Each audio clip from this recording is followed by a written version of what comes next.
वस्त्र निर्माण की दूसरी विधि है धागे गूंथकर वस्त्र का निर्माण करने की विधि। इस विधि को ब्रेड एवं लेस भी कहा जाता है। वस्त्र निर्माण की इस विधि में 2 से अधिक धागों को हाथ, मशीन, सलाई अथवा अन्य माध्यम से आपस में गूंथकर सकरे एवं चपटे वस्त्र निर्मित किए जाते हैं जो मजबूत, लचीले एवं आकर्षक होते हैं। इनके लिए सूती, नायलॉन, रेशम, रेयन तथा अन्य धागे प्रयोग में लाए जाते हैं। वस्त्र निर्माण की इस विधि से तैयार वस्त्रों का प्रयोग रिबन, रस्सी, टेप, जूते के लेस, बिजली के तारों के कवर, मछली पकड़ने का जाल तथा अन्य सजावटी सामान बनाने में किया जाता है।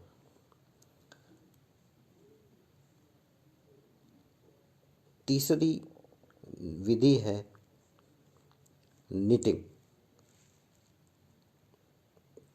बुनाई की निटिंग विधि एक प्रचलित कला है जिसमें एक धागे के फंदे बनाकर फंदों की लंबी श्रृंखला बनाई जाती है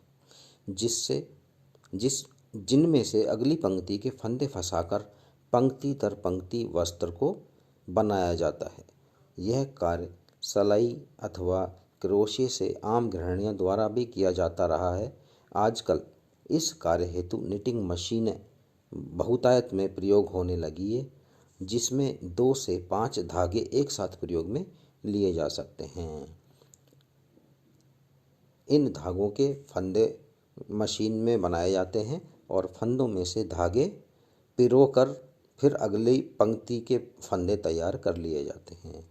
इस विधि से स्वेटर, जर्सी, जुराब, टोपी, जैकेट एवं अन्य होजरी वस्त्रों का निर्माण किया जाता है। ये वस्त्र शीघ्रता से सिकुड़ते नहीं हैं तथा शरीर की आवश्यकता अनुसार ढल जाते हैं।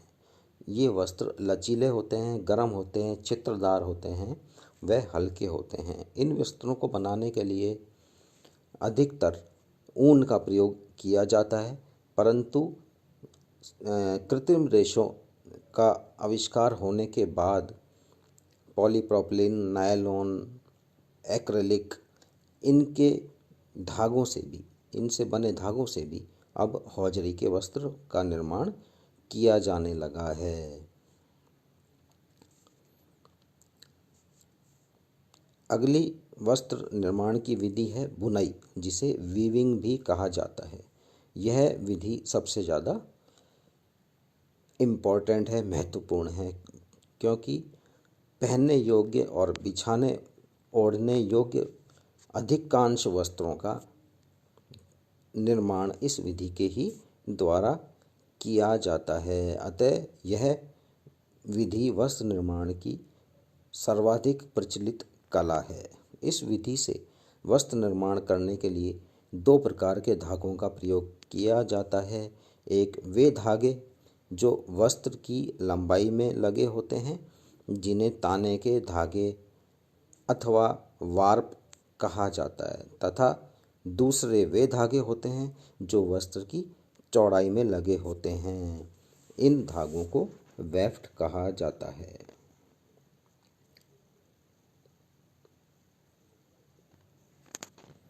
वस्त्र बनाने का कार्य जिस मशीन के ऊपर किया जाता है उस मशीन को करघा कहा जाता है।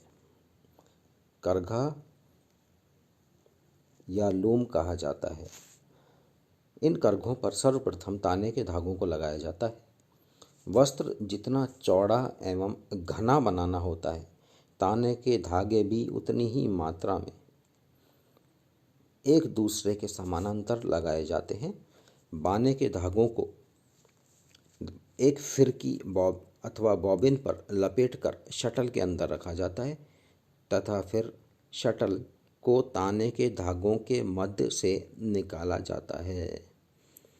ताने के धागों को कुछ मात्रा के ताने में ऊपर उठा लिया जाता है और फिर उन्हीं ताने के धागों को नीचे दबा दिया जाता है और ये जो रिक्त स्थान बनता है, इस रिक्त स्थान में से शटल को डाला जाता है। यह शटल इस रिक्त स्थान में से ताने के धागों के मध्य बाने का धागा छोड़ देती है। यह प्रक्रिया पिकिंग कहलाती है और ताने के धागों के मध्य रिक्त स्थान बनाने की जो प्रक्रिया होती है वो शेडिंग कहलाती है। इस प्रकार ताने तथा बाने के धागों के का अंतर्गुथन होता है और वस्त्र का निर्माण होता है। वस्त्र निर्माण जिस मशीन पे किया जाता है वो मशीन करगा कहलाती है, जो हाथों के द्वारा भी चलाया जाता था, आज भी चलाया जा रहा है और विज्ञान की उन्नति के साथ साथ बिजली से चलाए जाने वाले करघों का भी आविष्कार हो चुका है। हाथों से चलाए जाने वाले करघे को हथकरघा अथवा हैंडलूम कहा जाता है और बिजली से चलने वाले करघे को पावरलूम कहा जाता है। विज्ञान की उन्नति के साथ साथ वर्तमान में कई प्रकार के करघों का प्रयोग किया जाने लगा है, परंतु इन सभी करघों की मुख्य कार्यविधि तथा मुख्य भाग लगभग एक समान ही होते हैं। यह प्रक्रिया वीविंग कहलाती है और इस विधि से बने वस्त्रों का प्रयोग हम रोज़मर्रा की आम जिंदगी में बहुतायत से करते हैं।